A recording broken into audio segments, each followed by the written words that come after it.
Welcome back to Shoutout Link POV.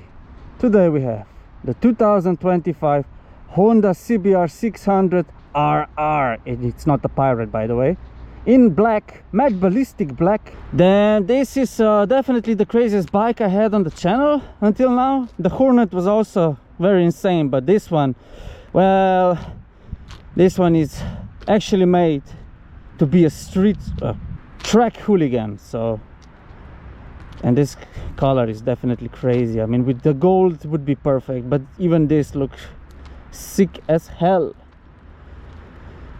So damn, what do we have?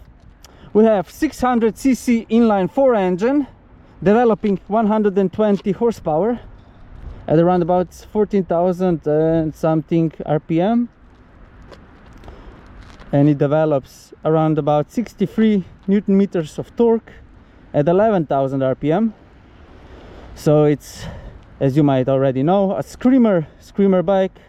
You have to go really high up in RPMs. Indeed you have to. I like to switch gears much earlier, and I still have 5,000 RPM left. Even though we are dealing with the smaller engine, this bike has no issue reaching 256 kilometers per hour. And let's just say if you remove that stock underpipe and switch it for a Krapovic or something, you get 5 extra horses.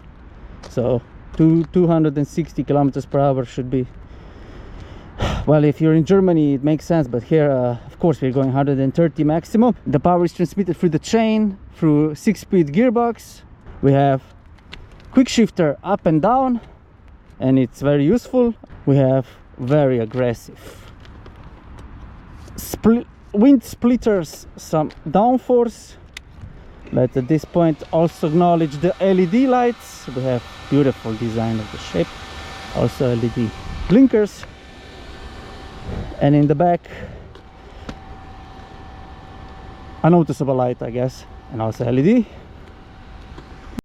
So this bike actually has 18-liter fuel tank, and on the papers it's set to use 5.5 liters per 100 kilometers, which I already doubt, but I guess if you really ride it nicely it should do. In front we have 41mm Showa reverse forks, and in the back we have fully adjustable Showa shock. Wait, let me see it. Here it is, it's hidden, so sadly not. In front we have dual discs Tokitsu 310mm floating discs with radial mount for piston brakes, and in the back we have 220mm disc with 1 piston caliper. So the braking is, of course, it's ABS. Braking should be no issue. It also has on angle ABS, so even if you're in the angle, you know, the most dangerous thing you can do in the angle is to brake with the front brake. You should not even use brakes when cornering, but if you do, the rear is better. And this cornering ABS helps you out, so you don't just fall on the side. Which also adds to the nimbleness of this bike. It's fully aluminum frame, and the leg seat height is 82 centimeters. So me being 181 centimeters high, I have no problems reaching to the floor. Both of my feet are very straightforward on the floor, and I don't feel pain in my legs like I did a little bit on the CF Moto. So while we are already here, let's just check a little bit. So you see fully adjustable Showa.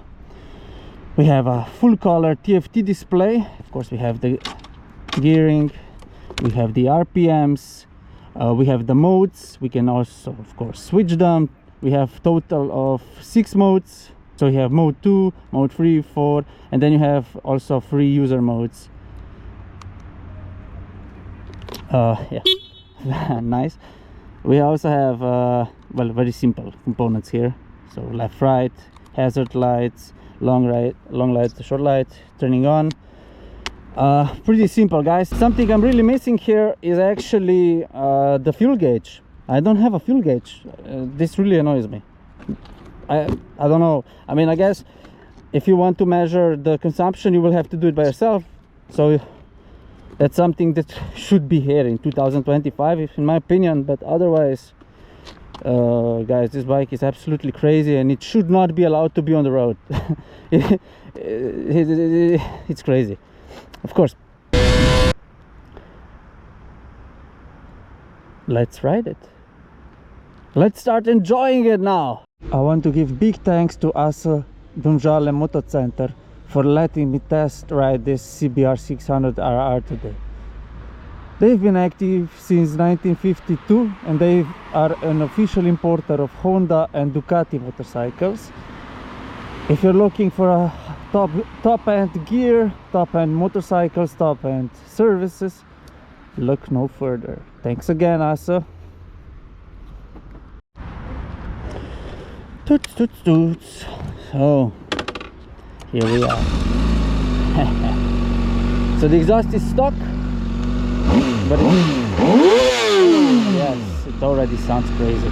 No need to change it, but if you will, feel free to do so. It's never loud enough.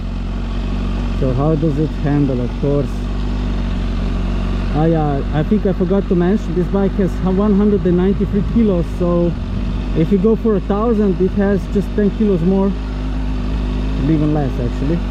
So the weight, you know, it's still a pocket rocket. It's very nimble. It's 2 meters long and 1-point-something meters high. So let's say the sitting position, of course the S is higher and you're leaned forward, so you will feel some weight on your wrists. That's why it's important to really use your legs. So you hold the bike with your legs and you just steer the bike with the hands. Yeah, so this is no gas now. We're going 12 kilometers per hour. It's stable bike. It's smooth, very smooth. 4-cylinder engine smoothness, you know, low torque. You need to go into really high RPM to get power out of it. I did learn while I was riding it for the past 1 hour that sometimes because it's such a low torque, sometimes it dies on me when I have to start, because I'm not used to put the gas. You just release the clutch and then you're good to go, but it's not enough on this bike. You have to really put a little bit of gas to actually go, so it doesn't die on you. Also, while I'm here, it's a ride-by-wire, so you have a really good feeling of what you're doing with this bike. I actually love it. Oh yeah, I'm gonna be good to so leaning. I'm not gonna lean. I have to be responsible. But this bike just wants to go. It doesn't get alive until around about 8,000 RPM, you know.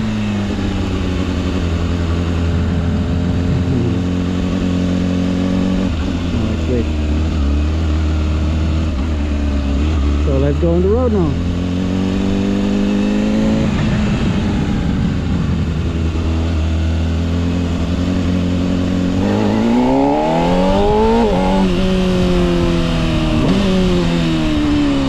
Oh, yes, yes, yes. He's a good one.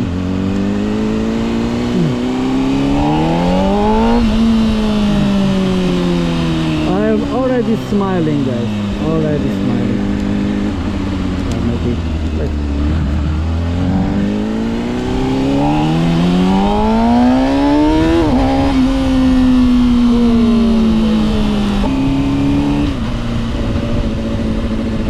how does it ride? Of course, it's sharp as ever.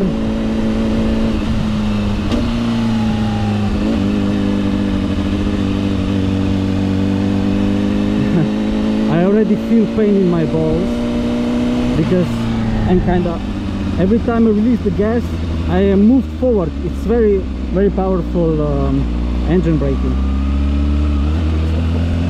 so I get it directly into my jams.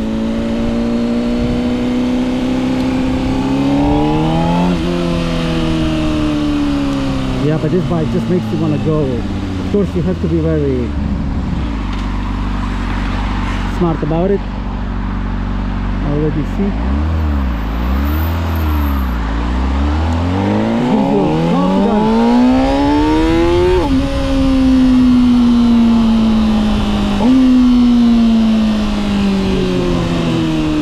So even if you're not a skilled rider, well, I don't consider myself to be a very skilled rider. Yeah? It makes you feel like you're so nimble, you can do whatever you want, you know, you will figure it out. But that's where it gets you.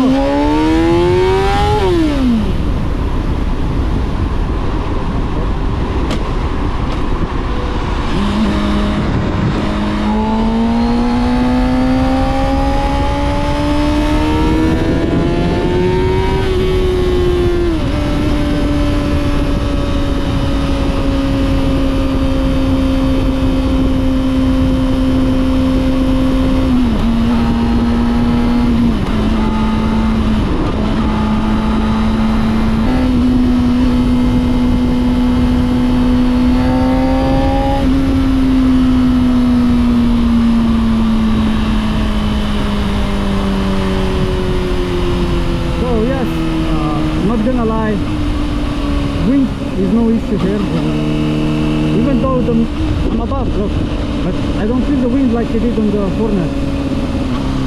It's very nice, no problem going fast on this bike.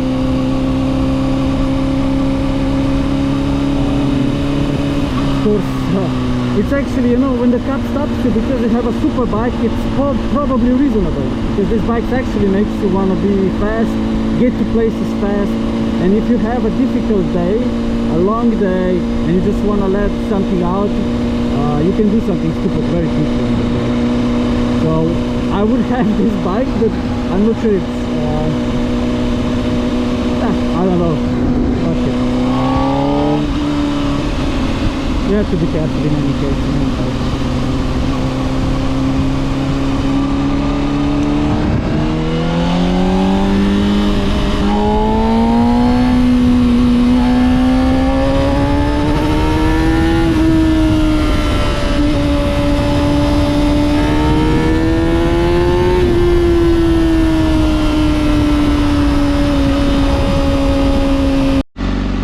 Riding in the city, it's hot.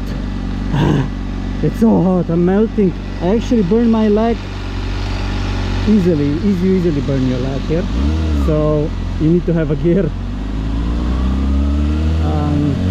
Otherwise it's very, you know, ride by wire. You have a lot of control on the bike.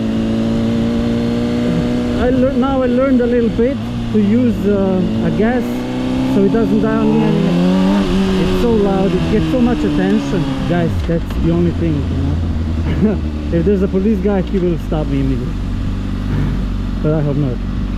And yeah, don't take, you can also take a red one if you want to avoid this hotness, but this black looks amazing. I love it, the design on the black. It looks so angry and mean. The red one it's still okay, of course, but I prefer this one. And otherwise, rideability is great. You know, it's not so uncomfortable, and because I can reach the floor with my legs, there's no problem with stopping, you know. So I heard some bikes have issues, you're on tippy-toeing because of the position. This one is great, no problem, very comfortable. I didn't mention the seat. The seat is also okay, my ass doesn't hurt so much, but we still have a few hours to go. Yeah, let's see how it goes.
So I actually managed to spend one full tank today, and the numbers are in. So we spent 18 liters of petrol in 250 kilometers, meaning the fuel consumption of CBR600RR is 7.2 liters per 100 kilometers.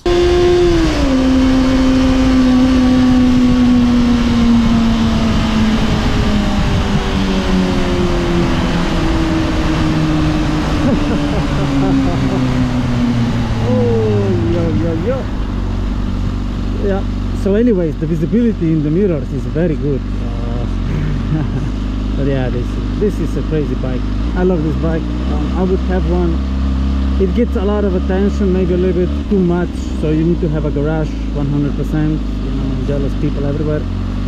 But hey, thank you. If you enjoyed this video, please subscribe, like the video, and comment whatever you want about the bike. If you have any questions or if you see any improvements to be made, please let me know. Subscribe.